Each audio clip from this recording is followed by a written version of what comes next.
Hello viewers, কেমন আছেন সবাই? আজকে আমি আপনাদের মাঝে নতুন একটি ডিজাইন নিয়ে আসব। ডিজাইনটি থাম্বনেইলে আমি দেখিয়ে দিয়েছি ডিজাইনটি কি হবে। তো এই সুন্দর ডিজাইনটি দেখার জন্য ধৈর্য সহকারে ভিডিওটি দেখবেন। তো আমি প্রথমে অ্যাডোবি ইলাস্ট্রেটর ফাইলটি ওপেন করে নিয়ে কন্ট্রোল আর এর সাহায্যে এটা রোলার অপশনটি ওপেন করে নিয়ে এটা পিক্সেলে নিয়ে আসব মাউসের লেফট বাটন ক্লিক করে। এরপরে আমি টুলস বার থেকে স্টার এই টুলটি সিলেক্ট করব। সিলেক্ট করার পরে অল্টার চেপে ধরে আমি রাইট বাটনে একটা ক্লিক করব আর্টবোর্ডের উপরে, তাহলে এরকম একটা পপ আপ ইন আসবে। এখানে আমি বসিয়ে দেব পয়েন্ট হচ্ছে আমার 30টা হবে। এই 30টা পয়েন্ট দেওয়ার পরে আমি ডিরেক্ট দেওয়ার পরে সিলেকশন টুলে সিলেক্ট করে স্টারটাকে বড় করে নিব। এরপরে অ্যালাইন টু আর্টবোর্ডে সিলেক্ট থাকা অবস্থায় হরিজন্টাল এবং ভার্টিক্যালি এটাকে সেন্টার করে নিব। এটা নেওয়ার পরে আমি এটাতে গ্রেডিয়েন্ট কালারটা সিলেক্ট করব। ফাইলের নিচে এখান থেকে গ্রেডিয়েন্ট কালারটা সিলেক্ট করা যাবে, উইন্ডো থেকেও করা যাবে। আমি ফাইলের নিচ থেকে এখান থেকে গ্রেডিয়েন্ট সিলেক্ট করে আমি গ্রেডিয়েন্ট কালারটা প্রথমে রেড দিলাম। এটাকে আমি প্রায় 80% নিয়ে যাব। নিয়ে যাওয়ার পরে আবার অল্টার চেপে কপি করে ধরে আবার এটাকে 5% দিব। আমি হচ্ছে ব্লু, ডিপ ব্লু। এটা দেওয়ার পরে আমি স্টক কালারটি নো করে দেব। স্টক কালারটি নো করার পরে এটা এডিট অপশনে গিয়ে এটা সিলেক্ট থাকা অবস্থায় কপি করব একবার। কপি করার পরে পেস্ট ইন ফন্ট করে দেব।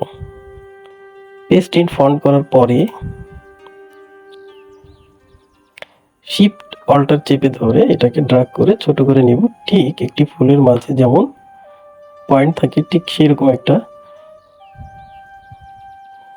আউটলুক চলে আসবে। এরপরে আমি অবজেক্টে গিয়ে ব্লিন্ডে যাব।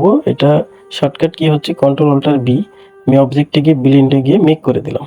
এরপরে আবার অবজেক্টে গিয়ে ব্লিন্ড অপশন থেকে স্পেসিফাইড স্টেপ দিয়ে আমি 50টি নিলাম। এখানে স্টেপ নেওয়ার পরে আমি ওকে করে দিলাম। দেখেন আমার শেপটা কি ডিজাইন আসছে।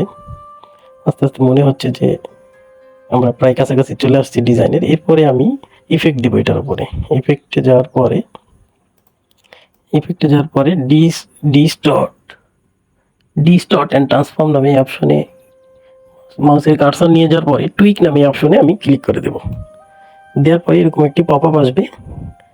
এটাকে আমি প্রিভিউ দেখব। এটা হরিজন্টালি আমি এটি আসলে ডিজাইনটা শেপটা কেমন হবে এটা হরিজন্টালি আমি 10 রাখতেছি, ভার্টিক্যালিও 10 রাখতেছি। তাহলে এরকম একটি শেপ আমার চলে আসছে। অলরেডি আমার কাজ শেষ। আমি এখন এটাকে ওকে করে দেব। ওকে করলেই সুন্দর একটি ফুলের ডিজাইন চলে আসছে। এইটা কি ফুল ডিজাইন করছি অবশ্যই আপনারা কমেন্ট বক্সে আমাকে জানাবেন যে এই ফুলের নাম কি। তো আমি এই ফুলটাকে 1080 বা 1080 পিক্সেলে একটি নতুন ফাইলে নতুন আর্টবোর্ড ক্রিয়েট করে এটাকে এডিট অপশন থেকে কপি করে আর্টবোর্ড টুয়ে আমি পেস্ট করে দেব। অবশ্যই এটা RGB মোডে থাকবে, PPI থাকবে 300। এটা পেস্ট করে দেওয়ার পরে আমি এটা ফাইলে গিয়ে সেভ করব। এরপরে আর্টবোর্ডের সাইজ অনুযায়ী আমি এটা বসিয়ে দেব। দেখুন কি সুন্দর একটি ফুলের ডিজাইন আমার তৈরি হয়ে গেছে। তো থ্যাংক ইউ বন্ধুরা এতক্ষণ ধৈর্য সহকারে এই ভিডিওটি দেখার জন্য। ভিডিওটি ভালো লাগলে অবশ্যই লাইক কমেন্ট শেয়ার করতে ভুলবেন না। ধন্যবাদ।